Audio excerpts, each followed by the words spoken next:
a friend of mine asked me to go to Madagascar. It's the big island over in the Indian Ocean. Mm-hmm. And I'd been to most of the countries in Africa, but I'd never been to Madagascar. And I said no. And he's our ministry partner in South Africa. And year after year, he kept asking me, he said, I know why you don't want to go. And I said, why? He said, because you're afraid. I said, what do you think I'm afraid of? He said, you're afraid that God will call you to do something there. And I said, that might be it, because I'm pretty busy. I said, when you find an opportunity for training church leaders there, then I'll go. Mm-hmm. So he calls me not too long after. He said, not only do I have a denomination that would like to use your training, but we're going pretty soon. And so we went. And we had, my wife went, and there were 106 people that wanted to go through those courses. Mm. What I didn't know is this local church in the capital city had decided this is our school of missions. And this comes back to what a local church can do. This is a local church in one of the poorest countries in the world. They're in the bottom 5, Madagascar. Wow. And they decided, because they had done a study and found there are 200 villages in Madagascar where there was no church. Mm. And so they asked their people to volunteer to be missionaries, that the church would send them out to their own people. Right. But they needed some training. Mm-hmm. That's who we were teaching. Wow.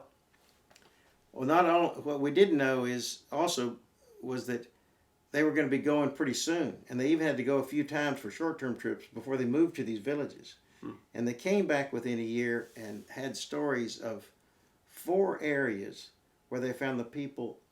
The Bible had never been translated into their local language. Mm. So they asked, would we help? Mm. Frankly, I've been doing this a long time. Right. I got a good friend that's with Wycliffe Bible Translation. And I thought, nah, that's not true. Certainly, there are 4, languages. Right. So I called my friend at Wycliffe. I said, what do you know about the Tishominti language? He said, oh, it's out of Madagascar. I said, what about Bastilio? Yeah, that's another one. I said, between those 2 groups, there's 1 million people that speak that language. And they say the Bible's never been translated. That's not true, is it? He said, it is true. Hmm. So what's happened in the last year is people from that church, there were many that did know that language, and working with other linguistics experts, they have translated the whole Bible in Bastilio. Wow. And we had it printed in Korea. It left this month on a ship, and it'll be in Madagascar next month. Wow! How many were you able to print? We printed 10,000, and the amazing thing is all the work was done by local people from a local church. We just paid for it. Right. And so,